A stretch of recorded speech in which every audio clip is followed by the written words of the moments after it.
we're going to be letting D be the common difference of the arithmetic series. And since the question tells us that for the fifth term, it is equal to 10, which means that for the first term, which is given to us as 4, plus the fifth term, which means that 5 minus 1 times D, this is equal to 10.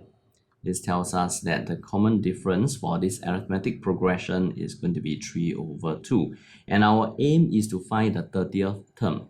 So for the 30th term, it is going to be the first term, which is given to us as 4, then 30 minus 1 multiplied by the common difference, which we have just found, 3 over 2. So my answer is 95 over 2.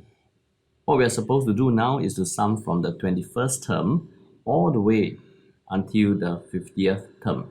And the strategy is this. Let's try to sum from the first term all the way until the 50th term of the AP and minus away from the first term all the way until the 20th term of the AP, and that will leave us with the sum from the 21st term all the way until the 50th term. So sum of the first 50 terms of the AP. So sum of the first 50 terms is going to be 50 divided by 2 times of the first term, which is given to us as 4, plus 50 minus 1 times the common difference. We have found it just now. It is 3 over 2. This is equal to the first 50 terms. This is equal to 4075 over 2. Next, let's try to sum the first 20 terms. So sum of the first 20 terms. And this is going to be 20 divided by 2 times of the first term, plus 20 minus 1 times the common difference. And this is equal to sum of the first 20 terms, 365. So the required sum, which is the sum from the 21st term all the way until the 50th term, this is going to be equal to 4075 over 2 minus away 365. And this is equal to 3345 over 2. And now we are going to be letting R be the common ratio of the geometric series. And it is given to us once again that the fifth term, but now it is from this geometric series, but the fifth term is equal to 1.6384. The first term is given to us as 4. So it will be 4 multiplied by the common ratio to the power of 5 minus 1. This is equal to 1.6384. So R to the power of 4 is going to be equal to 0.4096. And doing the fourth root, this is going to be equal to 0.8.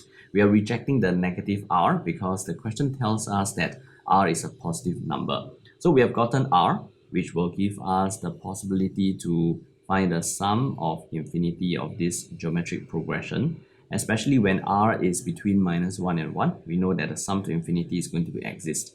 So the first term, which is 4, divided by 1 minus a common ratio, which is 0.8. And this gives us a 20.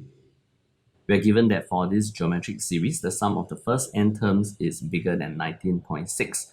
And the first term is 4. The common ratio, we have found it to be equal to 0.8. So this to the power of n divided by 1 minus 0.8. This is going to be bigger than 19.6. So 1 minus 0.8 to the power of n is going to be 19.6. 1 minus 0.8 is 0.2. So 0.2 divided by 4.